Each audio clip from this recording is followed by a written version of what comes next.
Bonjour à tous, très heureux de vous retrouver pour notre deuxième schéma talk show Bonne Ton de Roue. On avait un premier schéma, une première édition où on a soulevé plusieurs sujets. Et là, ravi de soulever ce sujet-là qui est projeté depuis quelques mois où je vais accueillir un pilote de prestige qui revient d'une aventure humaine. Il a relevé le défi, donc plein de belles choses à vous raconter. On va pouvoir débattre de tout ça, poser pas mal de questions. J'ai pas mal de choses à lui demander et puis surtout essayer de retranscrire, de vous faire vivre son Dakar, puisqu'on parle de Dakar. Donc ce talk show Bonne Ton de Roue est tourné sur l'édition 2024 du Dakar, sur lequel on va...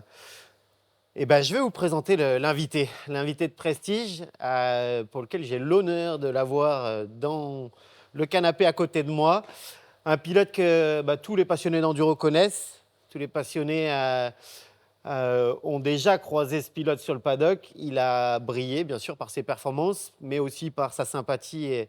Et bien sûr, tout le monde sait reconnaître sa bienveillance auprès de tout le monde. Il a couru, il a intégré, notre invité a intégré la structure officielle Fantic pour le Rallye Raid en 2023. Et j'ai l'honneur d'accueillir Jérémy Miroir qui arrive fraîchement du Dakar 2024 en tant que finisher. Bienvenue. Bonjour à tous, salut Eric. Merci de m'accueillir dans tes beaux locaux avec toute l'équipe Bonne Ton de Roue. Et je suis super content de pouvoir partager ce moment-là avec toi parce qu'il y a beaucoup de choses à dire après un Dakar. Parfait, je suis ravi de t'avoir également. Et déjà, je tiens à te féliciter parce que tu nous as fait rêver. Merci beaucoup. Et puis, tu vas nous en parler, bien sûr, parce que l'objectif, il a été atteint. Exactement. Et puis, au-delà de l'objectif, je crois qu'un Dakar, ça se vit. On va essayer de le raconter. Ouais, on va essayer. L'idée, je vous présente un petit peu le programme de ce talk show. On va essayer donc de questionner Jérémy, d'essayer de comprendre comment ça se passe un avant Dakar. Déjà, première chose, tu es rentré il y a quelques semaines, 3 semaines maintenant. Exactement, ça fait 3 semaines. La fin du Dakar, c'était le 19 janvier, je crois. C'est ça. Et comment ça va? Pas trop fatigué? Quand on rentre dans Dakar, comment ça se passe? Quand on rentre dans Dakar, on est content de rentrer à la maison. J'avoue que là, j'ai l'habitude de faire des courses quand même depuis toutes ces années. Mais là, c'est 2 semaines intenses et c'est ce que j'ai pu dire. C'est du moment où on parle Dakar, on n'a plus de vie, entre guillemets. C'est un rythme de vie qu'on doit se caler d'ailleurs pour optimiser son temps au maximum parce que du moment où ça part, tout est compté. Oui, même les semaines et les mois avant. Même les semaines avant, mais tant qu'on n'est pas là-bas, là-bas, quand on met les pieds vraiment, on rentre dans cette atmosphère que tout le monde recherche un petit peu, le côté Dakar, là, cette épreuve mythique.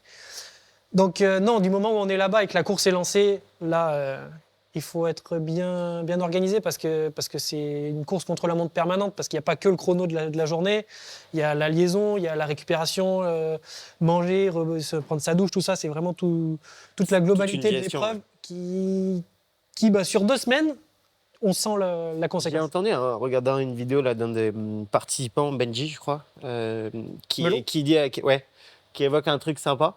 Il dit c'est pas 12 étapes, je crois que c'est 12 étapes. C'est ça, il y avait 12 étapes, ouais. 12 étapes, c'est pas 12 étapes, c'est une course du moment où tu arrives là-bas jusqu'à la fin. En fait, il n'y a qu'une étape et ça s'arrête jamais, quoi. C'est presque ça, ouais. Parce que suivant les journées, comment elles se passent, si elles se passent très bien, on arrive plus tôt, on a plus de temps. Si elles se passent moins bien, on arrive il nous en dit pas trop. Il y a beaucoup de choses. On va rentrer dans le détail. Donc là, la question, c'était, on commençait un peu par la fin, mais c'était de savoir comment s'est passé le retour, retrouver avec la famille, les amis. Très bien. Tout le monde est content que tu rentres quand tu rentres du Dakar. Beaucoup de sollicitations, j'imagine. Oui, beaucoup de sollicitations, parce que c'est ce qu'on a pu se dire. Le Dakar, ça a une autre envergure, une autre dimension que tout ce qu'on a pu connaître, même si on a fait du championnat du monde, du championnat de France, de l'Europe. Quand on parle de Dakar, ça touche un monde qui est incroyable. Donc cette sollicitation, on n'est pas habitué. Elle fait du bien, mais il faut quand même pas trop se perdre à garder ses ces principes en vue. C'est ça. Et du coup, ouais, c'est vrai que si on prend un peu de recul, le Dakar. C'est aussi ça qui m'a excité quand on est rentré en contact. Pour tout dire, on peut être tout à fait transparent. On est rentré en contact. C'est un peu ton père qui a soulevé l'idée. Ouais, c'est vrai. Jean-Luc Miroir, donc toi tu vas nous en parler aussi après. On est un peu décousu, mais vous comprendrez. Mais c'est vrai que toi tu as signé un contrat officiel donc pour le rallye raid avec Fantic, directement avec l'usine. C'est ça. Donc ça tu y reviendras aussi. Mais moi je suis concessionnaire Fantic, très impliqué en tout terrain, on se connaît. Et du coup, il y avait un trio, il y avait un partenariat, une collaboration. Et puis voilà, je reviens sur le Dakar. Moi, ça m'a toujours fait rêver. On est impliqué en tout terrain. Je parle de Bonneton de Roue. La concession, on vit ça avec passion. Et là, Jean-Luc a éveillé ce truc-là lors d'une discussion assez anodin. Et puis j'ai dit, gaz, en fait, j'avais envie de le vivre. Et c'est pour ça que je suis très content d'être là sur ce talk show. C'était un peu l'objectif aussi, c'était de dire, voilà, nous on vit la compétition chez Bonneton de Roue, mais on aime le retranscrire aux clients en fait. C'est aussi le sujet. Et donc cette vidéo, même on va essayer de faire un format podcast pour ceux qui regardent moins la télé. Voilà, l'idée c'est de le faire vivre, même si on ne pourra pas passer tous les sujets, mais j'ai quand même quelques sujets qui peuvent intéresser un peu tout le monde. Ouais, Dakar, mythique, Exactement. prestigieux. Et quand on rentre, c'est sûr que je pense qu'il y a des sollicitations. Il y a beaucoup de sollicitations, il y a aussi beaucoup de fatigue. Donc la première semaine, on reste quand même pas très actif. C'est vrai qu'on passe de 3 semaines à être sur du 220. Ouais. Et là, quand on rentre, on a même ce petit, je dirais, cette routine qui nous manque, parce que quand on a fait 9000 km en 12 étapes, la moto, pendant une petite semaine, c'est bon. T'as été faire du sport rapidement? Non. Non. Franchement, non. En plus, réglé. Je suis revenu, j'ai profité, j'ai bien remangé tout ce qu'on a en France, qui est quand même agréable. Oui, je comprends. Donc non, c'est profiter avec la famille, parce que la famille aussi, nous, on s'en rend pas forcément compte. Mais bon, à travers les écrans, à travers tout ce qui peut se passer, c'est toujours des courses à risque qui, eux, le vivent moins bien. Donc, c'est quand même important de repartager tous ces moments aussi avec eux. Tout à fait. Et puis, c'est le début d'année, donc de repartir sur des bonnes notes et puis laisser présumer des nouvelles choses qui peuvent être encore aussi bien. Tu as fait, comme tu dis, des saisons mondiales, des choses comme ça, mais Dakar, ça reste unique, je pense. Au-delà de l'aspect mythique que ça donne, à vivre humainement, c'est une aventure humaine, un défi sportif qui est pas commun. Je pense que le rallye raid, de toute façon, c'est pas commun. Il y a des prises de risques, tout ça. Non, c'est sûr que c'est pas commun. C'est sans doute la course la plus difficile au monde en tout terrain. Et tous les jours, c'est un combat, en fait. On part le matin, on n'est pas sûr de rentrer. Et c'est comme ça pendant 12 étapes. Tout le monde veut aller au bout, parce que l'objectif, il est vraiment là. Ouais. En tout cas, nous aussi, en plus, avec Fantic, c'était cet objectif-là. Mais c'est vrai que quand on est là-bas, il n'y a pas de... Même si tu as des soucis ou des galères, de abandonner, c'est pas envisageable. Pour personne. Never. Mais vraiment, pour personne. Et ça, c'est vraiment ce qu'on ressent, cet aspect que tout le monde est là pour se défier soi-même aussi. Ouais. Parce que c'est vraiment quelque chose qui t'use pendant 15 jours, et ça ronge. Et quand tout le monde finit, tu vois, c'est vraiment l'explosion. Ouais, la libération. Je comprends que derrière la semaine, fatigue qui retombe après c'est ça. Ce marathon, c'est un sprint marathon. C'est un sprint de 500 km tous les jours. Le temps d'un marathon, mais beaucoup de une gestion globale, je suppose. Donc quand tu rentres, content de voir la famille. Exactement. D'être allé au bout. Donc encore félicitations, Jérém. Merci beaucoup, merci à vous pour le soutien, c'était top. On va lancer un peu les sujets. Comme on disait tout à l'heure, on va essayer de faire une partie un peu avant Dakar. Et moi, je vais aller avant Dakar. Au début, tu as toujours aimé, non mais ouais, vraiment au début, tu as toujours suivi le Dakar, comme moi, je suppose, on est de la même génération à peu près. Et puis d'autant plus que papa a fait le Dakar, Jean-Luc a roulé. Aussi. Donc, comment c'est né cet attrait? J'ai toujours baigné dans le milieu de la moto, depuis tout petit. Et puis moi, quand j'étais petit, mon père était en fin de carrière de moto et rallye. Ouais. Donc en soi, il y a toute sa carrière qui a été très grande. Ouais. L'enduro, le rallye, et puis aujourd'hui, toujours dans ce milieu-là avec l'organisation. Donc on s'imprègne toujours, on est direct là, jamais lâché. dans l'intraveineuse. Mais miroir, toujours sur le terrain. Ouais. Exactement. Donc non, le rallye, ça m'a toujours fait rêver.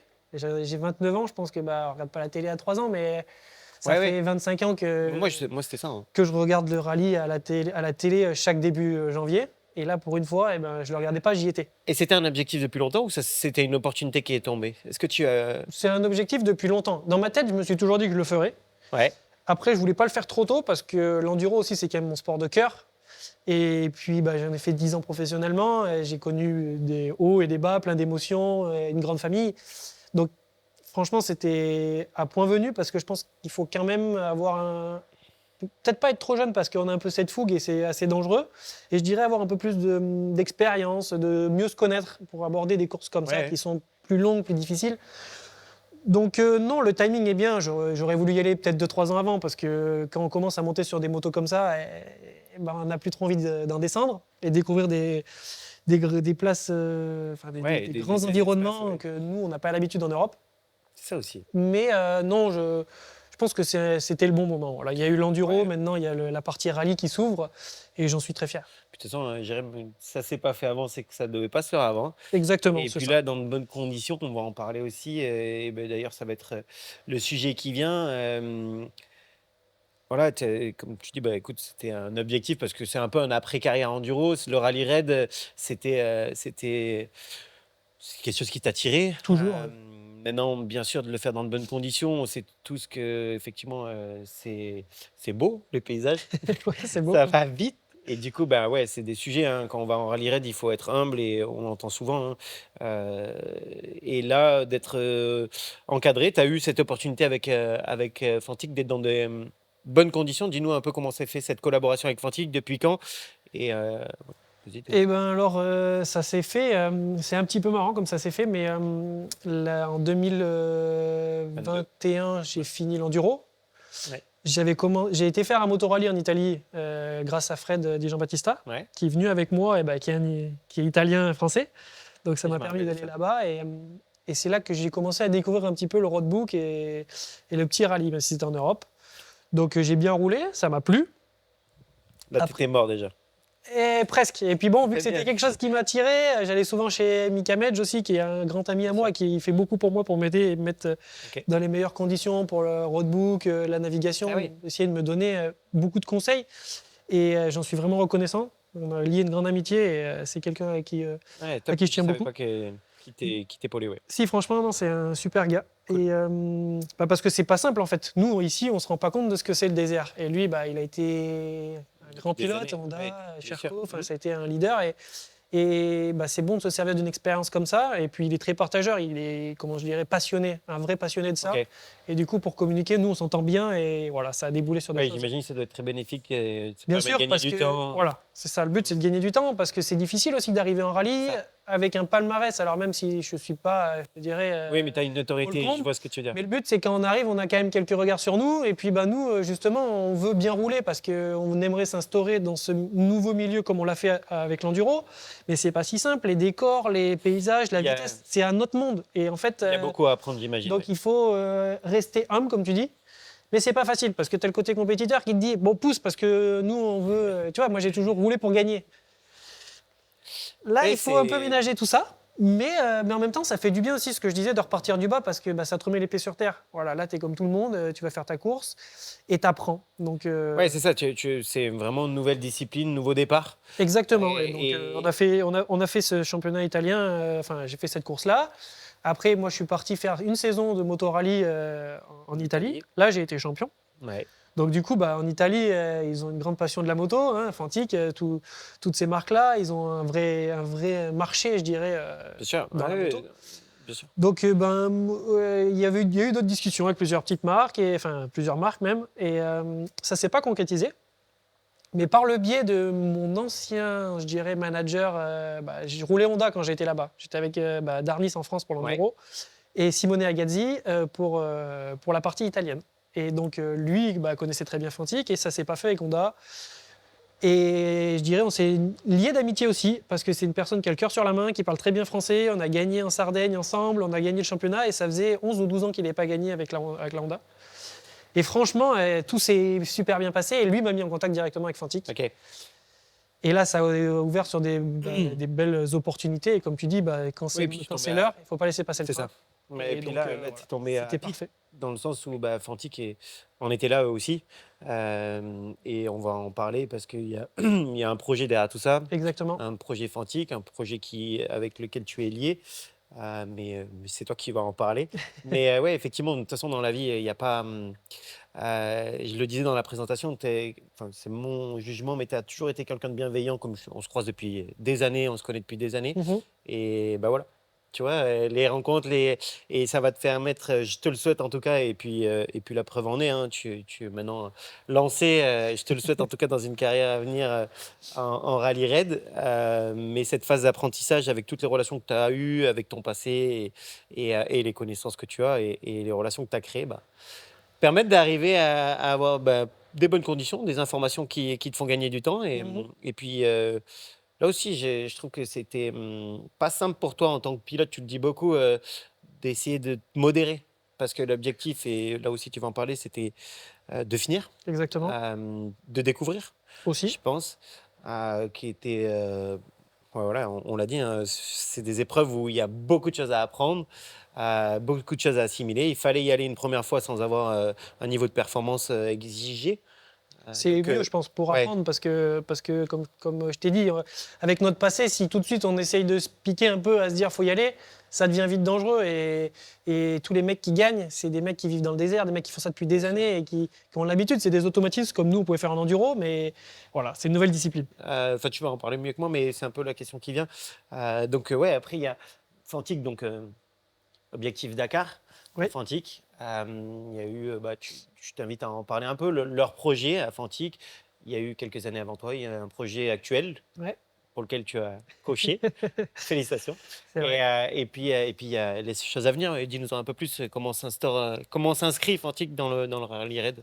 Ben alors Fantic, ça a commencé en rallye raid avec Franco Pico, Hmm. qui lui a créé avec un peu des mécanos la première base, le premier prototype de Fantic pour aller sur le Dakar. Donc c'est lui qui était en premier, qui a fini le Dakar. Donc Ouais, ça, dès la première année. Et puis Franco, c'est un monsieur de la moto en Italie, bien partout. C'est sûr. quand même une Il a une sacrée notoriété légende. incroyable. Et il C'est a un ami à Mariano, non? exactement, c'est Hmm. un ami à Mariano. Et c'est comme ça qu'est lancé un petit peu, je crois, Donc Mariano, le ce PDG de projet. Fantic, hein. Exactement. De voilà, entre amis, la passion. Ouais, Est-ce que si on mettait une Fantic sur l'arrivée du Dakar? Et je c'est crois ça. que ça a matché les deux et Tu l'as que dit, il y a la passion. Et ouais. ils se sont bien entendus. Et puis grâce à ça, aujourd'hui est né ce projet-là, Fantic Rally. Donc l'année d'avant, ils y avaient été avec Salvini, Ouais. Tiziano et Franco aussi. Voilà, ils ont connu quelques petits soucis, mais ça, c'est le début du développement. On est obligé de passer par là parce que c'est le Dakar. Cette année, c'est 12 étapes, 9000 km, spécial et liaison. Bien de rappeler ça. Donc, les motos sont mises à rude épreuve. Et aujourd'hui, tout le monde a ses petits problèmes, ses petits développements. Enfin, et on est obligé de passer par là. C'est le début. Mais Fantic est dans la voie de développement et sont motivés pour ça. Donc, eux, clairement, aujourd'hui, on a cette moto-là, donc nous, on travaille sur cette moto-là à faire des améliorations adaptées pour la partie, je dirais, racing. Nous, on est la partie racing.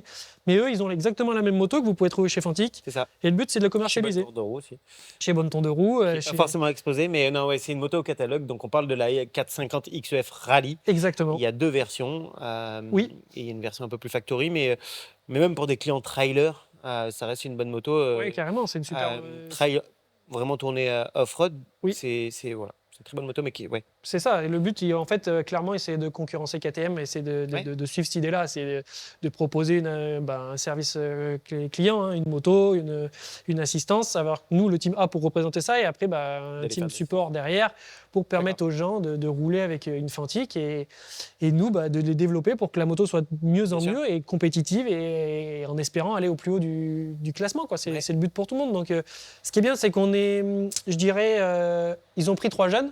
Donc Ouais. il y a moi, il y a Tommaso Montanari qui est un Italien et Jane Daniels, Bien donc sûr. la championne du monde d'enduro, qui est anglaise et on est tous les trois des novices dans cette discipline. On vient tous les trois de l'enduro.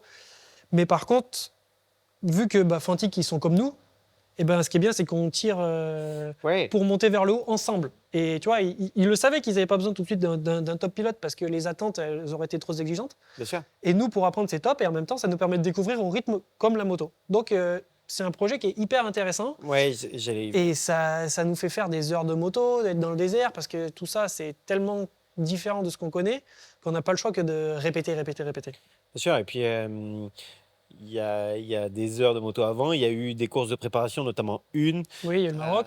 Maroc, qui s'est bien passé aussi. C'est super bien Avec passé aussi. l'équipe, déjà, il y avait tout le staff. C'est ça, c'était alors le début de la structuration de l'équipe. Parce qu'il y a eu des changements comparé à ce qui a été fait avant. Oui, Là, ça. ça se structure différemment. Ça s'officialise, ça se Exactement. professionnalise. Voilà. Et c'est vraiment 2023, je pense, pour Fantic, lancement d'une vraie structure, un vrai team officiel sur le Dakar, enfin sur le championnat du monde du rallye raid. Exactement. Et du coup, toi, tu as intégré cette structure pour faire du développement. Dis-nous un petit peu plus, quelle est ta mission, quel est ton objectif pour qu'est-ce que tu dois accomplir chez. Eh ben, nous, pour l'instant, comme je t'ai dit, c'est une moto en développement. Le but, c'est de la fiabiliser au maximum, de la développer pour qu'elle soit plus compétitive, racing. Ça, c'est vraiment le but. Pas d'objectif de résultat. Pour l'instant, nous, non. On avait l'objectif de finir au Dakar. Attention, 2024, attention, c'est la pression. Non, 2024, aujourd'hui, ce qui est bien, c'est qu'on est sur la même longueur d'onde avec l'équipe et les pilotes. C'est que moi, je ne suis pas prêt de gagner le Dakar demain. Non. Et la moto est encore en développement. Donc, ce qui est bien, c'est comme je te dis, ça nous laisse vraiment cette marche à monter ensemble, je dirais. Ouais, ce qui est très stimulant. Je pense que c'est galvanisant. Exactement. Faire partie d'un projet comme ça, c'est hyper intéressant. C'est de travailler sur des pièces. On approuve des pièces. Ça marche, ça marche pas. Qu'est-ce qu'on peut, dans quel sens on va? On se repose des questions. Et c'est quand même surtout, c'est vraiment, vraiment sympa d'être au cœur d'une usine et de pouvoir contribuer au bienfait de la moto. Ça, c'est vraiment cool. Et puis je pense que Fantic reste quand même une entreprise familiale et il y a ces retours qui comptent. Tu as le sentiment que. Bien sûr. Alors, c'est jamais aussi rapide que ce qu'on veut, mais ça, c'est parce qu'il y a des réalités, des vraies contraintes pour eux aussi derrière. Exactement. Mais il y a une volonté d'y aller quand même. Il y a une super volonté d'y aller. Aujourd'hui, le retour, mardi, on était à l'usine, on a fait un pot avec toute l'usine, avec tout le monde. Bien sûr, tu sens une implication. Les partenaires, et ils étaient super contents parce qu'on est arrivés tous les trois au bout. Ouais. Il y a ça aussi, faut dire. Nous, on a rempli l'objectif. Derrière, ça nous donne de la crédibilité pour continuer, bien sûr, parce que notre projet, ça veut dire qu'il ne tombe pas à l'eau. On est crédible. Donc, non, eux, ils ont une vraie motivation de s'impliquer là-dedans. Et les pilotes aussi, hein, on nous offre cette possibilité d'aller là-bas, de faire partie de ce projet, comme je te dis. Que demander de plus? Non, là, c'est vraiment important de développer et de faire de notre mieux pour que la marque, elle monte. Et en même temps, si la marque monte, nous aussi. Donc c'est un travail d'équipe. C'était une réelle opportunité pour toi et je suis ravi de te savoir là avec plein de choses à accomplir avec Fantic, plein de belles perspectives, en tout cas je te le souhaite. Et puis on conclura tout à l'heure pour savoir un peu plus ce qui se présente sur 2024 et 2025, mais voilà. Donc on a parlé un petit peu de ces sujets d'un team très impliqué, un team qui met juste rapidement, dis-nous un petit peu le team, comment il s'est structuré, la logistique, combien de camions, le nombre de personnes qui sont avec vous sur le Dakar, par exemple? Alors là, on était 3 pilotes, 3 mécanos, 3 conducteurs, parce que ça, je ne savais pas, mais les mécanos n'ont pas le droit de conduire les camions. Oui, tu m'as dit ça. Donc il y a un gros camion, comme on peut voir, ceux qui font la course sur le Dakar. Ouais. Ça, c'est le gros service pièces, mettre les motos dedans, tous les outils, tout est là-dedans. Ça, c'est vraiment le gros camion qui sert le plus et qui est le plus aménagé pour ça. Donc ça, c'est top. Il y a un deuxième camion qui est un peu plus pour transporter du matériel. Aussi, il y a toute la mise en place des tentes, pour la partie vie, pour la partie mécanique. Oui. Il y a quand même beaucoup de choses à apporter. Et puis, il y avait une petite partie couchette pour nous qui n'est pas négligeable. Parce que quand on rentre et que de dormir sur un matelas dans un lit, c'est très agréable parce que la journée, il fait 26, 27. Qu'à 28 si tu veux, mais la nuit, il fait 4-5 degrés, quoi. Ouais. Et Il y a des différences de température. Tu vois, on avait quand même le luxe d'être servi comme des pilotes officiels, donc c'est pas. Il faut prendre en compte. Et donc on avait ça, et puis après il y avait un autre véhicule aussi pour tout ce qui est pour les chefs, les déplacements, parce on était à peu près 12. Donc il y a une vraie structure, il y a une vraie organisation et tu considères avoir un package déjà là de base où ça fonctionne. Alors il y a peut-être certainement des petites choses, mais non, bien sûr. Et puis déjà du Maroc au Dakar, il y a eu un gros step, il y a eu une évolution. Et non, là aujourd'hui, Mathilde qui gère le projet avec Franco Pico ont de l'expérience. Ils ont fait. Alors Franco, je ne sais même plus combien de Dakar il a fait, beaucoup, 36, 37. Pas qu'en moto, mais en tout. Et Mathilde, c'était son 8e Dakar. Elle était déjà à l'époque avec lui chez Yamaha, chez Chesterfield pour le rallye. Oui. Et donc, il y a une connexion, il y a une vraie. Oui, donc il y a quand même.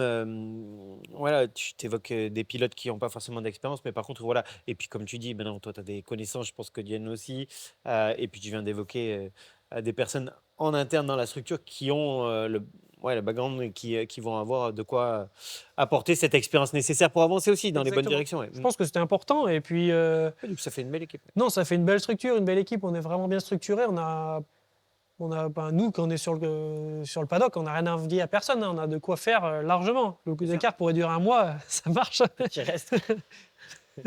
Tout est relatif. Peut-être pas avec 9000 bornes. Peut-être non, ça ferait 18 là. Mais non, il y en a tout ce qu'il faut et on est dans les meilleures conditions. Mais j'imagine que c'est bien d'avoir conscience de ça parce que ça ne doit pas être le cas pour tout le monde. Les malmotos, les choses comme ça. Oui, là, c'est des sujets. Quand on se tape des journées comme ça et que le soir il faut faire la mécanique et tout, moi je leur tire tout mon chapeau parce que.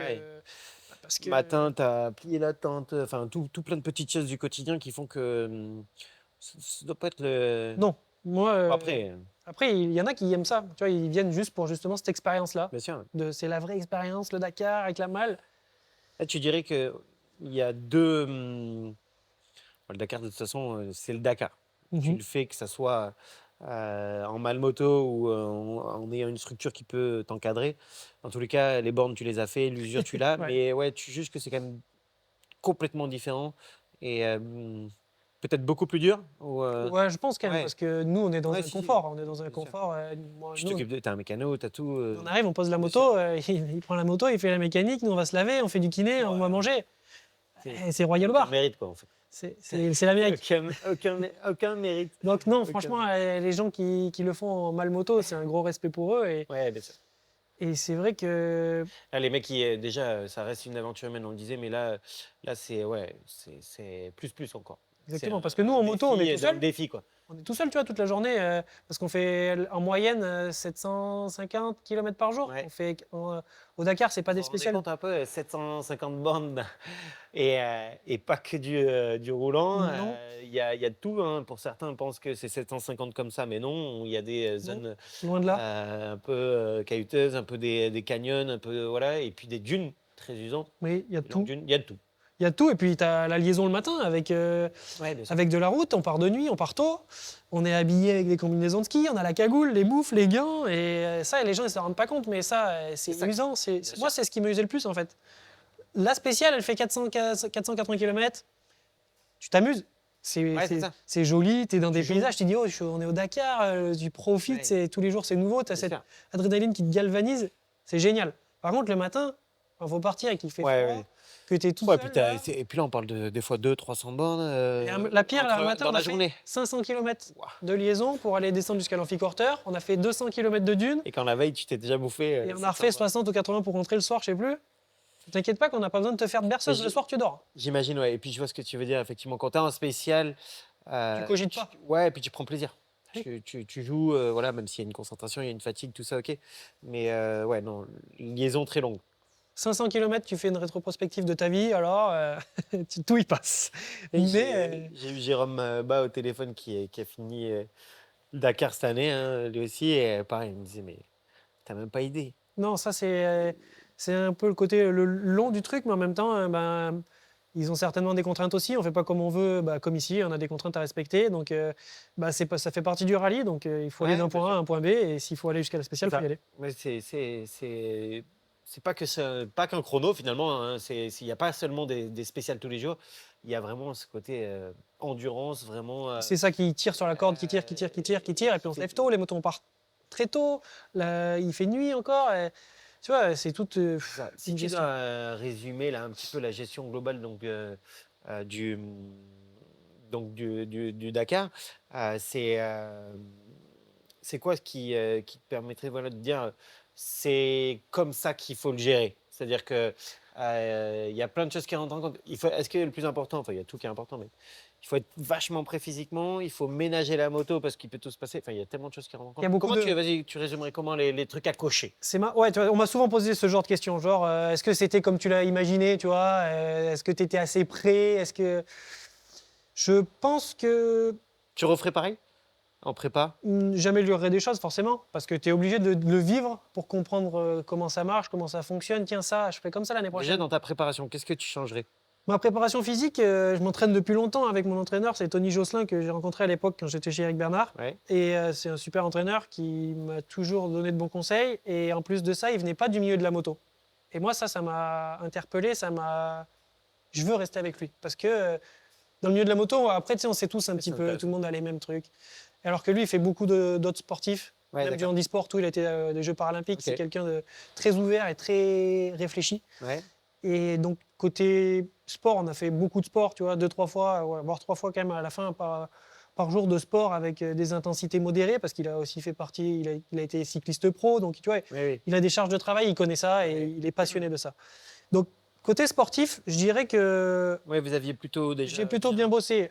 Je bosserai encore plus pour les années à venir parce que les objectifs, j'espère, vont faire qu'augmenter. Donc, forcément, on essaye toujours de se démarquer et d'être le petit pourcent de plus. Oui. Mais t'as pas souffert du coup si, dans l'usure, dans la fatigue, mais je veux dire... Mentalement, j'ai souffert. Ok. Et bon, on a essayé de préparer ça un petit peu, mais c'était compliqué parce que moi, j'ai que des images de Dakar. Tu vois, j'ai jamais vécu de Dakar, donc pour en parler, et puis lui, qui vient pas du tout de la moto, en fait, il est venu à la moto avec nous, enfin avec moi surtout, et donc voilà, il s'intéresse sur beaucoup de choses, mais tant qu'on n'a pas vécu... C'est ça. Il fallait en vivre un. Exactement. Aujourd'hui, là, voilà, on est rentré, on a fait des coups de fil, on s'est vu, de dire, voilà, on a mis des choses à plat, qu'est-ce qu'il faut faire ? Comme pour la moto, par exemple. Avec Fantique, on a mis à plat, tiens, ça va pas, qu'est-ce qu'il faut améliorer ? Pareil. Il fallait en faire un, de toute façon. Exactement. Et du coup, non, physiquement, c'était bien. Je pense que s'il faut pousser plus, parce qu'il faut vraiment gagner, il faudrait être encore plus près, donc voilà, augmenter la charge un petit peu. Bien se préparer physiquement à subir, que dans tous les cas, tu vas subir. C'est obligé. Être prêt mentalement à dire ça va être long, très long. Et puis le côté nutrition aussi qui est important, parce que quand tu pars le matin, après, tu vois, tu manges pas jusqu'à que tu sortes de la spéciale. Mais de ce côté-là, Tony avait été super bon et on avait acheté ce qu'il fallait. Je manquais vraiment, enfin, tu vois, j'avais pas de sensation de faim. Donc ça, c'était une bonne chose. Tout bien se réhydrater. Après, de quoi renourrir les muscles et tout. Franchement, de ce côté-là, j'ai pas eu de problème. Il y a toujours mieux à faire, bien sûr. Mais je peux pas dire que j'étais en déficit. Non, mais du coup, c'était quand même globalement plutôt bien géré. Exactement. Et sur ce côté-là, ok. Et dans la gestion de tes journées, au niveau de la vitesse, des choses comme ça, comme on l'a évoqué, on rentre un peu dans le vif du sujet, on va commencer à parler vraiment de ton Dakar. Bien sûr.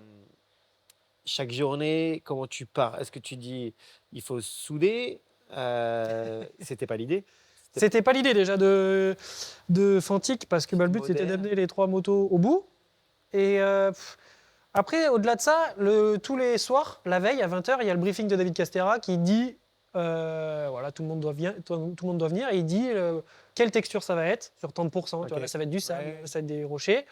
À quelle partie, comment ça va être un petit peu, là ça va être plus dangereux, là ça va être plus rapide. Donc à partir de là, déjà, tu peux commencer à analyser comment des infos précises là-dessus Oui, sur, en plus, un point de kilométrage ou... Exactement. Il dit de tel kilomètre à kilomètre, c'est piste rapide. De tel kilomètre à kilomètre, c'est que des rochers. De tel kilomètre à kilomètre, c'est très clair. Très clair, et c'est mieux. Et puis il y a même des notes qui remet du roadbook en disant méfiez-vous sur celle-là, il y a un danger. Donc non, il n'est pas vache. Et de toute façon, aujourd'hui, à la vitesse où ça va, et les dangers qu'on prend, il en est quand même conscient. Et c'est très professionnel dans l'organisation du Dakar, mais une bonne claque déjà quand on arrive, parce que quand on arrive, tu vois, waouh, c'est quoi le Dakar ? Le Dakar, c'est 20 hectares de bivouac chaque soir, itinérant, 4000 personnes sur place. C'est ça. Et je voulais en parler justement. C'était un sujet, je pense, que ça peut intéresser du monde. On part dans tous les sens, mais c'est pas grave. L'idée, c'est quand même qu'on puisse parler de ce que toi, tu as vécu. Dakar, c'est mythique, nous, on le voit à la télé. Exactement. Mais ce que tu étais en train de donner comme chiffre, c'est intéressant. Alors, je sais pas tout, vu que mon père a travaillé un peu dedans, ça aide, mais je dirais, il y a sur un paddock, là, quand je suis arrivé sur le paddock, tu vois, j'ai été au Maroc, mais au Maroc, c'était plus condensé. Là, je suis arrivé au Dakar, j'ai fait un enfant, tu vois. Ouais, carrément. Ouais. Il y a 4000 personnes. Par l'ampleur, bien sûr. L'organisation, c'est carré. Il y a tout sur place. Tu as des grands Catherine, donc là, tout le monde se restaure. Tu as l'endroit pour manger. Ça, c'est le Catherine pour manger, tu vois. Ah, oui, et après, tu as le... Donc l'orga fait manger tout le monde. Tout le monde. Ouais, tous les soirs. C'est ça.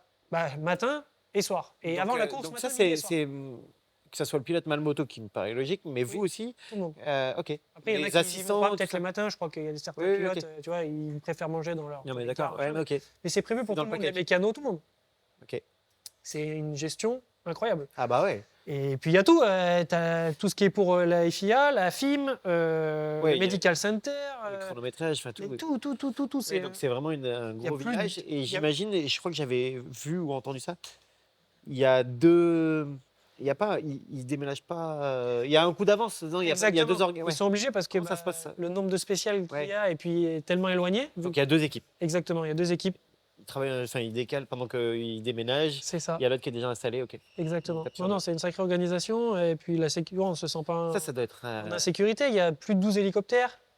Ça doit être dingue quand tu y es, toi. Toi qui l'as regardé et tu dis, bon, ça y est, là, j'y suis. Tu le sens, quoi. Quand tu y es, tu dis, ouais, là, j'y suis. Ok. Et après, tu as toute cette adrénaline qui monte un petit peu avant la première épreuve parce qu'on est tous là à ronger notre frein. Bien sûr. Tu vois, surtout que, je dirais, avant le départ du prologue, tout le monde est les 4000 personnes en même temps parce qu'après, c'est des roulements. Tu vois, le motard, il mange le matin tôt. Après, c'est les voitures. Oui, d'accord. Oui, donc là, en même temps. Donc là, tu te rends compte de l'ampleur quand tu vois tout le monde le premier matin avant les le prologue. premiers jours, tu te dis, waouh. Ça bouchonne un peu. Exactement. Du coup, on va parler de ton Dakar maintenant. On a évoqué le fait que l'objectif, c'était vraiment d'aller au bout, d'aller faire des heures avec la moto, d'aller prendre cette expérience que tu as pris. Ça, c'est accompli. Donc, tu l'as dit aussi tout à l'heure, pour un pilote comme toi qui a toujours cherché à aller vite et à être performant, ça a été compliqué parce qu'il a fallu se modérer un peu. Compliqué ou pas peut-être? Dis-nous par rapport à ça. Tu as dû te modérer. Si, au début surtout. Tu t'es lâché? Est-ce que des fois tu as dit vas-y j'y mets? Dis-nous un petit peu comment tu as géré ça. Ou est-ce que tu as été tout très humble et peu importe la. Tu t'es mis une vitesse de croisière? Il a fallu de toute façon par la suite. Mais au début, j'étais pas très à l'aise sur la moto. On avait fait des changements en Sardaigne pas longtemps avant. Ok. Et la moto, elle bougeait un petit peu. Et puis, en fait, on n'a pas l'habitude de rouler aussi vite. Tu vois, même quand on se rentraîne chez nous, tant que tu n'es pas dans un désert. Donc, quand même, donc, ça allait vite. Et j'ai essayé de rouler un petit peu parce qu'en fait, on est au Dakar. Et même si tu te dis tranquille, à un moment donné, ça prend le pas. Et c'est là que c'est difficile de se canaliser. Mais ça l'a pris un peu au début. Après, on a eu la première journée. Puis la deuxième partie de la première journée, il n'y avait que des pierres, comme s'il n'y avait plus des blocs comme ça. Tu mets le nez par terre direct, tu fais péter un airbag, tu dis bon. C'est bon, on va se rappeler les objectifs. Exactement, voilà. Au bout. Et du coup, les premiers jours, j'ai un peu subi. Franchement, je dirais que j'ai un peu subi, tu vois. S'acclimater un peu à tout. S'acclimater, ça allait vite. Et puis, il y a des gens qu'on ne connaît pas qui nous déboîtent à bloc, assis comme ça. Tu dis, waouh, c'est qui? Il y a la poussière, c'est dangereux. Toi, tu suis quelqu'un dans la poussière, puis il y en a un que tu vois passer à côté de toi. J'imagine que à 160. Je te connais très humble, et voilà, mais au fond, t'as Jérémy Miroir qui se fait doubler par un peu un inconnu et qui, voilà. Oui, j'imagine que tu es un peu piqué à l'orgueil. Tu dis, mais merde. C'est ça. Et puis après, du coup, tu te dis, je fais quoi? Je prends des risques à suivre dans la poussière, c'est dangereux. Donc, qu'est-ce qu'on va gagner? Tomber, se faire mal, casser la moto. Non, mais et là, tu arrives chez Fantic le soir, tu dis désolé, j'ai tout cassé, c'était pas envisageable. Et ça fait plusieurs fois que je te félicite depuis tout à l'heure, mais encore une fois, ça, c'est c'est pas simple quand même. Non, c'est pas envie simple. de te montrer un petit peu, mais c'était pas l'idée. Et tu vois, cette première semaine, ça m'a frustré les premiers jours de faire ça. Et en fait, après, j'ai basculé. Déjà, en plus, on a changé 2-3 choses sur la moto qui m'a senti plus en confiance. Okay. Donc, c'est bien parce qu'on avance dans des directions. C'est quoi que tu as changé? On a changé des biellettes, on a changé ça a changé le comportement de la moto et on avait déjà essayé en Sardaigne et je ne l'avais pas validé. Moto un peu trop lourde de devant, donc essayer de trouver quelque chose qui renvoie moins sur l'avant. Et puis oui, parce que c'est vrai qu'on a beaucoup d'essence sur l'avant et en fait, elle a tendance un petit peu à gesticuler à haute vitesse. Mais donc voilà, on a essayé. Des choses qui t'ont rassuré. Ouais. Exactement, ça m'a fait du bien et j'ai pu me libérer un peu plus. Et ça m'a vraiment ça m'a lâché, quoi. Tu vas me dire, voilà, maintenant, tu te sens mieux déjà. Et quand tu es moins en insécurité, parce que tu vas tellement vite et ça dure tellement longtemps la journée, tu sais, quand tu roules un peu avec la crotte au... Ouais, mais ça... ça fait peur. C'est pas bon, parce que si tu es sur la retenue, déjà, tu te crises. C'est exactement ça. Tu vois, si tu tombes, tu te fais plus vite mal. Donc... Tu peux pas trop lâcher, tu sais... t'es pas dans un pilotage naturel, quoi. Ça m'a fait du bien et en plus après on est arrivé dans les dunes où là c'était les dunes c'est le Graal, quoi, parce qu'on va dans le désert pour faire ça, des dunes. Donc tout allait mieux, ça s'est vachement mieux passé, je me suis régalé. Donc j'imagine les premières étapes dans les dunes. Déjà il faut se dire tu te le redis. Ça y est, on y est encore. Là. Oh yeah, c'est ça. Donc non, ils nous ont fait faire 200 km quand on est descendu à l'amphiquarter là juste la veille de la 48 heures. Pour nous remettre un peu dans le bain, quand même. Et c'était bien parce que des dunes, j'ai beau en chercher chez moi, j'en trouve pas. Donc, Il n'y en a pas là-bas en Auvergne? Non. Donc c'est un peu dommage, mais non, le temps de reprendre un peu le rythme. Okay. Et puis après, non, on a basculé dans la 48 heures. Et puis, on a une... D'ailleurs, je rebondis, c'était un des sujets que je voulais soulever. Le programme, les schémas de course de manière générale. Donc, si on résume, si on rappelle un petit peu, donc 12 étapes avec une étape repos, enfin une journée de repos au milieu. Exactement. Vous êtes parti le vendredi, vous aviez une journée de repos le vendredi, je crois. Ouais, c'est ça. Après la 48 heures. Et vous terminez le vendredi. Ok. Et un prologue, bon, ça, il comptait pas, je crois. S'ils étaient donné juste l'ordre de départ, mais il comptait pas pour le classement. Ouais, Juste pour rappeler rapidement le schéma de course. Et là, cette année, il y avait une particularité, quelque chose d'inédit. Exactement, c'est la première fois qu'ils faisaient ça. En fait, ils avaient fait un parcours dans l'Amphiquarter. L'Amphiquarter, c'est, pour résumer, c'est la surface de la France, remplie de dunes et de chôtes. Il n'y a rien, pas d'habitation, pas d'habitants, rien, même pas des animaux. Et on avait 48 heures pour faire 627 km. Et donc tout le monde était un peu déjà voué à l'inconnu, tout le monde avait un petit peu la peur qui montait. Vu, alors qu'il y en a qui ont peut-être 10 ans qu'ils l'ont fait, ils l'ont jamais vu, même pour eux, ça devait. C'est ça, ouais, non, franchement, avant de partir, les matins, on sent qu'il y a un petit peu, tu vois, tout le monde se met dans sa bulle parce que, voilà, les dangers, on l'a évoqué. Mais là, il y avait un peu plus. On sentait une autre un petit peu. Il y a un inconnu, vraiment, pour tout le monde. Vraiment, et en plus, la particularité, c'est qu'on partait moto-voiture en même temps parce qu'on avait deux circuits différents. Exact. Et on revenait juste pour les refueling ou les CP parce que à partir de 4 heures, ils arrêtaient la course. C'est ça. Et tu devais dormir au CP qui est arrivé à 4 heures ou celui d'après. Donc en gros, il faut aller le plus loin possible. Oui, parce que en fait, jusqu'à 4 heures, ton chrono il marche. Si tu t'arrêtes à 3h30 au CP d'avant, les 30 minutes, elles ne sont pas décomptées. Tu les prendras dans ton temps. Donc ils ont arrêté à un moment donné, et puis après, tu repars. Et là, non. Déjà, ils t'arrêtent à 4 heures. Donc là, tu es content. Moi, j'ai fait 427 km. La première partie, donc c'était là où je m'étais dit qu'il fallait que j'arrive. Je suis arrivé là, donc j'étais content. Bien. Le lendemain, il restait 200 km. Bon, voilà. Mais le soir, là, quand on te dit, bon, bah voilà, c'est fini, c'est bien, nickel. Donc tu vas faire de l'essence, refueling. Et tu vas un peu plus loin, tu verras, c'est là que tu dors. Et donc là. Personne ne savait ça. On arrivait. Si, ils nous avaient prévenu quand même. Donc à chaque CP, il y avait de quoi dormir. Donc ils nous ont arrêtés, on garde la moto, et là tu dis bonjour, un peu comme à l'armée. Je reçois mon pactage. Ils te donnent une tente. Ça, c'était génial. Un sac de couchage, une ration de combat militaire, et bonne soirée. Comment tu l'as vécu? C'était fun, bon moment, moment de partage. Tu t'es retrouvé avec des pilotes. Un petit message à David, tu aurais pu mettre une tente Quechua qui jette, ça aurait été plus sympa, mais. Du coup, vous dormiez dans quoi? Non, il fallait la monter. Exactement. Ouais, génial. Une tente qu'il fallait monter, donc on s'est tous retrouvés. Et puis les voitures, motos, on s'est tous retrouvés là. Tu vois, il y avait Mino, il y avait Néné, Medj aussi. Donc t'as passé un bon moment. J'ai vu des feux de bois, j'ai vu des feux de. Et en fait, c'était, je pense, le meilleur moment du rallye. Et voilà. Parce qu'on s'est tous retrouvés avec notre ration de combat autour du feu, à manger, à discuter de la journée. Presque, en fait, on était entre potes. Ouais, c'est ça. Et il manquait que la bière, parce qu'il n'y a pas de bière là-bas. Ouais, mais c'est. Et voilà. Je vois exactement le moment. C'était un super moment. Un peu sur les réseaux sociaux, les choses comme ça. Mais vraiment, ouais.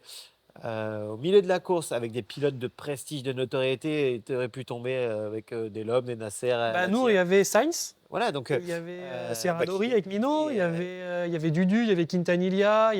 Donc voilà, donc tu arrives à ce moment-là, et puis là, tout le monde. Au plus simple de ce qui peut être, parce que tu descends d'un moto, tu vas manger un bout, tu es au feu et tu discutes. Puis comme tu es habillé, tu restes comme ça. Hein. Ça, c'est bon moment. Tu n'as pas un sac à dos avec ta petite brosse à... Même pas de brosse à dents, rien. On était des vrais... Donc déjà, particularité de cette étape, c'est que le chrono s'est arrêté jusque là où tu t'es arrêté. Ouais, au CP, là, ça s'est arrêté et on repartait de là le lendemain matin direct. Il y a donc cette particularité-là. Et donc là, tu repars, pas de mécano, rien du tout. C'est vous vous démerdez pendant 48 heures. Exactement. Excellent. Non, c'était... Ça a été perçu comment par les autres pilotes, tout ça, tout le monde? Il y a eu des avis divergents ou ça va? Je pense que tout le monde a eu le même ressenti que moi. Nous, on en a parlé entre pilotes après. C'était l'un des meilleurs moments parce que c'est un souvenir gravé. Et cette notion de partage, alors je sais pas si c'est les motards, ça beaucoup, parce que les motards ont cet esprit-là. Oui, bien sûr. Les autos, j'ai moins discuté avec eux, tu vois. Mais entre motards, ça s'est perçu vraiment, vraiment bien parce qu'on a partagé ce moment-là. Et puis au final, c'est quoi la moto? C'est faire de la moto avec des amis dans des lieux qu'on découvre. C'était totalement ça. Ouais, et puis j'imagine les discussions où ça branche un petit peu et tout ça. Donc... Ça branche, t'as vu, à la fin, là, il y avait de plus en plus de mains et de traces au sol parce que derrière les dunes, ça tombait, tu vois. Ouais, excellent. Tu vois, c'est toujours des petites... c'est vrai. Moi, les 60 derniers kilomètres que j'ai fait, il y avait de plus en plus parce que tu vois, quand tu tombes dans le sable... Et il plonge. Et ben ouais, quand tu tombes, tu plantes, et bam. Et là, du coup, t'as le mec qui se relève et t'as les traces de pieds, de mains, et tu dis, ah ouais. Bon, ok. Bon, là, temps passe, on a parlé de pas mal de choses. On va parler de 2-3 sujets pour terminer. Est-ce que déjà, tu as fait des rencontres J'aimerais que tu parles aussi de ton entourage, peut-être la relation avec ton père sur le Dakar. Comment ça s'est passé? Ça ne te gêne pas? Est-ce qu'il t'a aidé? Lui, il était dans son monde, il a bossé comme un fou. Mais est-ce qu'il était proche de toi? Est-ce qu'il t'a aidé? Si, ouais. Il essayait de venir quand même me voir tous les soirs. Ok. Quand il pouvait, quoi. Mais oui, il m'a aidé. Après, mon père, il m'a toujours aidé depuis tout petit, de toute façon. Être dans ce milieu-là et avec le passé qu'il a, c'est ce que j'ai dit. Aujourd'hui, c'est la pièce maîtresse du puzzle. Sans lui, j'en serais jamais là. Et donc, je lui dois beaucoup. Il se passionne dans ce rôle-là aussi, d'être à tes côtés. Il aime ça. Oui, c'est important parce que il a connu ça. Bien sûr. Et il y a eu des moments plus jeunes où il a fallu qu'on se disperse un peu parce que tu sais, la relation père-fils, des fois. Ouais, et puis il y a un âge où on est un peu con. Et ouais. C'est ça. Mais non, regarde, aujourd'hui, on travaille encore ensemble, même sur le championnat de France et tout ça. Et je suis heureux de pouvoir partager ça avec lui. Et tu vois, dans ma famille, la moto, ça a toujours été le centre de conversation principal. Ma mère, t'es passionné, toi, qui est là au milieu, c'est pareil, à force, la moto. Ça serait bien que vous parliez d'autre chose, s'il vous plaît. Mais elle n'a pas le choix. Et maintenant, au final, elle s'y est habituée. Moi, ma mère et mon père qui travaillaient à la concession. Donc, c'est ça. C'était pour mon frère, c'est plus compliqué. En soi, c'est la même chose que toi. Bien sûr, la passion. Et non, de profiter de son expérience. Et après, je l'ai senti quand même beaucoup plus tendu que d'habitude. Ouais. Parce que voilà, c'est dangereux, que le Dakar c'est mythique et que non, c'est vrai que je l'ai senti plus tendu. Ouais, tu le ressentais. Mais je pense que ta copine aussi, ma copine qui beaucoup, à distance devait s'inquiéter. On s'en rend pas compte nous, en fait, quand on roule et qu'on est loin. Mais à la maison, tout le monde est sur l'ordi en permanence. Bien sûr. Si la petite flèche bouge plus, qu'est-ce qui se passe? Donc oui, c'est sûr que on est désolé de leur infliger ça. Mais c'est tellement... Le Dakar, une fois qu'on a mis les pieds dedans, c'est difficile d'expliquer. Parce que oui, derrière, il y a des choses c'est pas facile. Ça arrive au bout, la fierté qu'ils ont pour toi, pour eux, c'est aussi une réussite pour eux de t'avoir accompagné. Tu sens qu'il y a tout qui descend, qui s'en va. Et quand tu rentres à la maison... Ça fait des grosses émotions, un Dakar. Exactement. Non, c'est des grosses émotions, je pense. Je suis assez d'accord là-dessus. Donc, ton papa, c'était important pour toi qu'il soit là? Eh ben ouais, en fait, tu vois, je m'en rendais pas si compte que ça parce que au France et tout, il est souvent là et en France tout ça c'est plus facile. Mais au Dakar, c'est plus long et puis tu vois, après en plus on est dans un team qui est pas français, donc tu vois, c'est pas la barrière de la langue parce que tu communiques avec eux, mais de retrouver un petit peu son cocon, enfin tu vois, des choses proches qui te font penser à autre chose que la course ou la moto, c'est bien aussi. Bien sûr. Ouais, ça te rattache aux choses importantes. Je pense que la famille, la vie aussi. Ouais, de la vie. Exactement. Ouais, mais la famille, le contact, ne serait-ce que ça peut te rattacher. Ouais, on a une chance, nous les Français, c'est que l'organisation est française déjà. Ouais, bien sûr. Oui, c'est beaucoup de monde, il y a des pilotes français, tu vois. Ouais, bien sûr. Mais d'avoir, c'est vrai qu'un membre de sa famille. Tu parlais de Mika Medj, il était sur place? Et oui, Mika, il était copilote en SSV. Ouais. Et il fait pareil, j'imagine qu'il a été là pour toi, c'est un peu les amis. Oui, voilà, dès qu'on pouvait, on y va. Il est jamais avare de conseils. Donc, bien sûr, oui. Et puis, en plus, ce qui est marrant, SSV, c'est que c'est Xavier qui gagne. Un enduriste avec Martin Bonnet, un enduriste. Ouais, c'est ça. De Mika, un enduriste Rallyman. Et Néné, son frère, Adrien Medj, qui fait 3 aussi, copilote d'un autre pilote. Ouais, c'est vrai ça. Donc, c'était un podium enduriste. Ouais, c'est marrant ça, de voir ces pilotes qui sont passionnés par le rallye raid, et qui changent de discipline pour le vivre encore différemment, peut-être. Je ne sais pas si c'est une suite logique, mais il y en a beaucoup qui le font. Mais en tout cas, ils sont piqués par le Dakar, tu vois ce que je veux dire.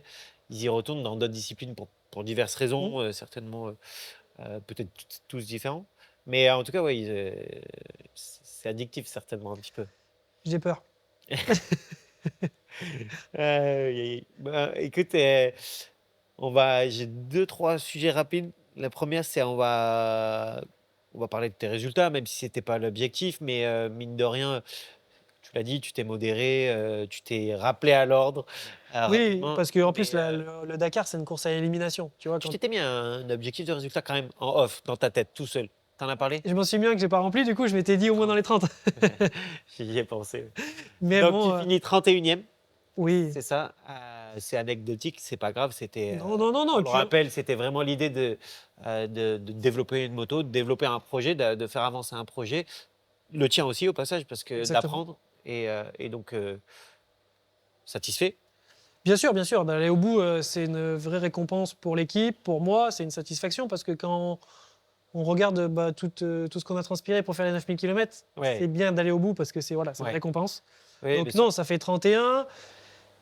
Que je fasse 31 ou 30 ou 25 ou 22, ça n'aurait pas changé vraiment le problème. Non, Donc bien sûr. pour un premier Dakar, on m'a beaucoup dit, aller au bout, c'est apprendre.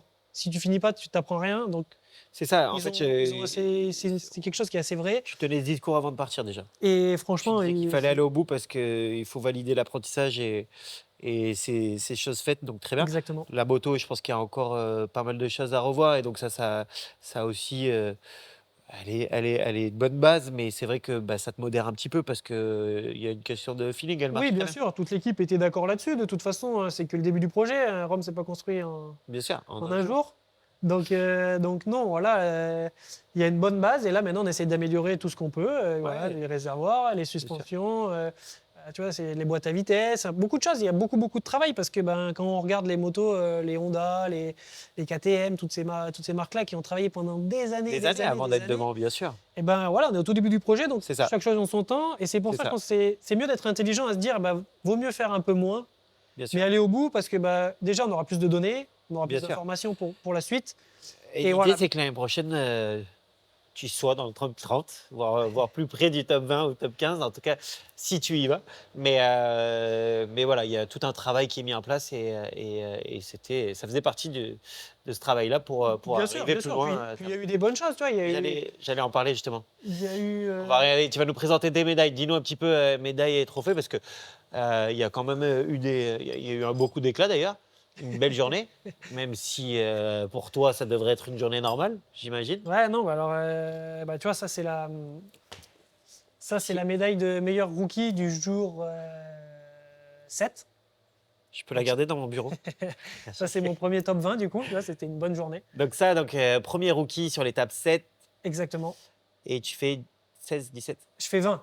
20, 20 20 piles ouais, sur la 20 journée. piles. Ok. Premier top 20. Donc l'année prochaine, tu seras plus rookie, Non, je serai plus mais rookie. toujours dans le top 20. Ça serait pas mal. Ouais. Ça, j'avoue que ça, c'est le but. C'est là, ouais, c'est une belle perf. Bravo pour ça. Non, ça, c'est cool. Ça fait du bien au moral. Exactement. Tu vois, ça, c'est la médaille de finisher. Donc ça, on me dit qu'il faut que je prenne le temps de bien la montrer. Elle est lourde. Donc celle-ci, c'est la plus prestigieuse, Exactement. celle que tout le monde, comme tu disais tout à l'heure, Viens chercher. souhaite ramener à la maison. Et ouais, celle-là, elle doit faire plaisir, vraiment.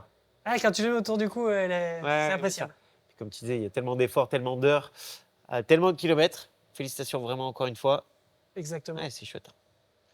Et voilà, et ça, c'est troisième rookie. Et même si on a eu quelques petits soucis, on a quand même réussi à finir sur ce podium de catégorie. Et c'est plutôt agréable pour l'équipe, pour tout le monde. Voilà, on n'a pas Donc travaillé ça, pour rien. sur l'ensemble du rallye, c'est pas sur une étape. Donc là, troisième rookie Exactement. du Dakar, donc 2024. Et du coup, juste pour expliquer la catégorie, rookie, ça porte son nom. C'est ceux premier qui participant. Ouais.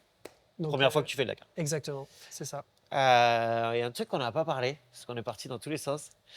T'as failli pas arriver, t'as failli pas avoir cette médaille. Ouais, c'est clair, il y aurait Raconte pu un avoir petit que peu. celle-là. Je pense que c'est important d'en parler. On conclura là-dessus, on terminera là-dessus parce que je pense qu'on a fait le tour. Mais ouais, dis-moi un petit peu, qu'est-ce qui s'est passé? À Dakar, c'est long. Il se passe beaucoup de choses. Ménager la moto. Faut ménager la moto, le bonhomme. Et voilà, la veille, donc l'étape 7, tu vois, c'est top. Tout va bien. On fait meilleur rookie, on fait premier top 20. Tout le monde est tout feu, tout flamme. Et le lendemain, c'était une bonne journée. J'étais dans un bon rythme parce que j'étais parti 20e. Chaubrez, le GRM.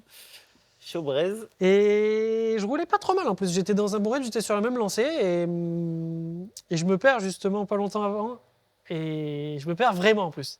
Attends, juste avant que tu donnes le dénouement, tu penses que ta bonne étape d'avant t'a donné la confiance, t'as dit je repars sur le même rythme ou pas du tout? Ou t'étais un... Eh ben, Pas vraiment. La première partie, j'ai roulé bon rythme, mais un peu soutenu parce que c'était du sable avec pas mal de dunes cassées. Okay. C'est pas ma spécialité.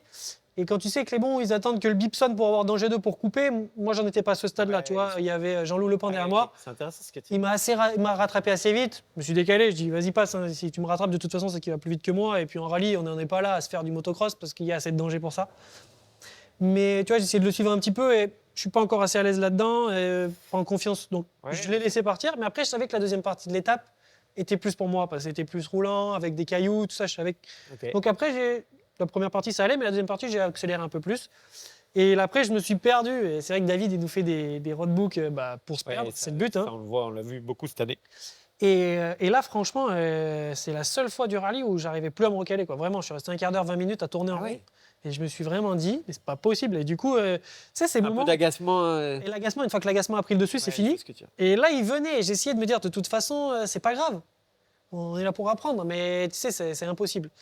Et il y a un peu de poussière, machin, et je repars derrière quelqu'un. Enfin, je vois mon coéquipier qui arrive avec un autre, et à chaque fois que je les ai suivis, je me suis perdu. et là, du coup, j'ai déjà perdu. J'ai dit, non, c'est mort. J'ai dit, non, j'y vais pas. Du coup, je suis quand même revenu encore plus. Et puis là, il y a un autre groupe qui est arrivé pas longtemps derrière eux, et qui est parti, et là, je les ai retrouvés. Parce qu'on les voyait un peu par là, je dis, ouais, c'est bon. Okay. Donc, je suis parti derrière eux, mais c'est dans les pierres, et du coup, je les ai... Ils n'avaient pas faux, alors. Ils n'avaient pas faux, mais on n'était pas vraiment sur le bon circuit. C'est au cap qu'on a réussi à retrouver la trace. Mais il y avait un waypoint pas loin et je savais, tu vois, et je tournais, j'arrivais pas à l'ouvrir, la flèche s'ouvrait pas. J'étais là, c'est pas possible. C'est quoi. Bon, ça, on fera d'autres s'il faut, on pourra en faire d'autres. Mais rentrer un peu dans le détail de comment. Comment on navigue, c'est compliqué, ouais. Et puis les bons sont très forts. On en parle, vas-y. Et du coup, voilà, donc je repars un peu derrière eux et je les rattrape assez vite parce que dans les pierres, ils avancent un peu moins vite. Et là, d'ailleurs, j'étais dans la poussière, j'étais agacé d'avoir tourné. Et je dis, j'essaye de le doubler, le qui était devant moi, et je passe un peu dans les pierres, mais il y avait vraiment des grosses pierres. Et quand il voit que j'arrive, il réaccélère un peu en tournant, tu sais, parce que ça a tourné un peu. Ça m'a levé une pierre, mais franchement, je ne sais même pas la taille tellement que ça arrivait vite.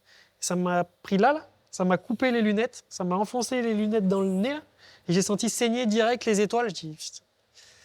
Il m'a cassé le nez, tu vois. Et je dis... Là, déjà, la pierre dans le nez sur l'os, t'as compris. Ça... J'ai cru qu'il m'a cassé. Et puis j'ai senti saigner, tu vois, d'un coup, que ça coulait. C'était pété. Ouais.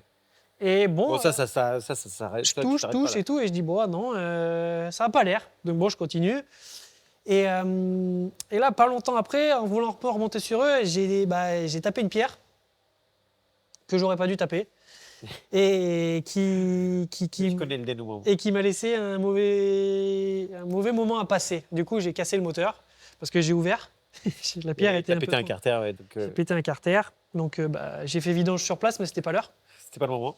C'était pas au bivouac. Donc, du coup, là, tout s'effondre un peu. Tu te dis, mince, quoi. On fait tout ça pour rien. Comme quoi, tu vois, ça va très vite. La veille, tu fais ton meilleur résultat. Exactement. Et le lendemain, il y a des galères qui se cumulent, quoi.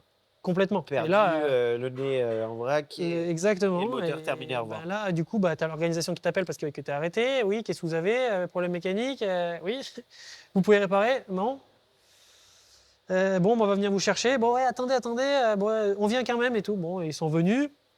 Ouais, donc là, ils viennent pour vérifier que tout va bien ou pour te remorquer? Pour me remorquer, en fait. Ouais. Là, pour me dépanner, je crois que David était pas loin avec l'hélicoptère, donc ils sont venus et bon, je leur dis, voilà, c'est cassé. Et puis ma coéquipière était derrière. Et ce jour-là, par chance, pas pour la fille avec qui elle se battait, mais la fille avec qui se battait s'est cassé la jambe. Donc en soi, elle avait juste à finir. D'accord. Pour gagner la catégorie Women. Ok. Il y avait donc, plus de pression. Il y avait beaucoup moins de pression, mais elle ne le savait pas, c'était le jour même. Ok. C'est David qui me le dit. Je dis, bon, ça peut peut-être me sauver, ça. J'appelle l'équipe, parce que par chance. Il y a du réseau. Il y avait du réseau. Ça, c'est un signe aussi. Et je leur dis, bon, je fais quoi? Parce que mon autre coéquipier, il venait de passer. C'est vraiment l'aventure quand même. Et donc, il me dit, il faut que tu l'arrêtes. Dans tous les cas, il faut que tu rentres. Bon. C'est combien de bornes? Il restait plus de 50 km de spécial et après 100 km d'autoroute. Waouh. Oh là là. Bon, et en fait, à ce moment-là, j'avais le nez en sang. Là. Donc le mec, il est sur l'hélicoptère, il me recoue. Je dis à David, mets-toi là-bas, arrête là, parce qu'il faut qu'elle me tire. Donc bon, il la voit arriver, elle arrive, elle me dit, ça va? Je dis, oui, ça va, mais j'ai cassé la moto. Et là, elle me dit, comment on fait? Et je dis, ça se regarde, j'ai une sangle, ça serait bien que qu'on a jusqu'au bout comme ça, remorqué quoi. Et elle me dit ouais mais moi, je dis bah écoute David il est là, regarde, il lui dit ouais, Il lui t'as juste à explique finir et c'est bon. que Donc du coup elle prend confiance et tout de suite ni une ni deux elle me dit pas de souci. trop bien.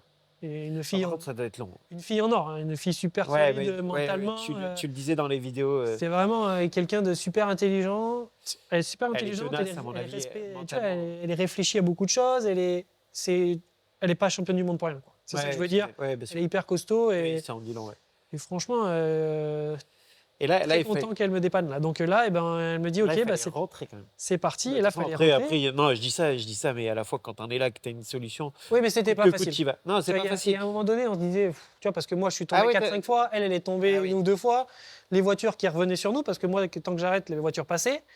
Donc, on avait la sangle était trop petite, elle passait dans la roue, elle se coupait, les voitures, ils klaxonnaient, ils avaient la sentinelle à vouloir nous rouler dessus parce que c'est la course et ils ne voyaient pas vraiment qu'on avait Ouais, avec puis la les poussière. premiers qui arrivent là, ça va vite. Oui, parce que déjà, quand tu n'as pas la corde, tu te gares.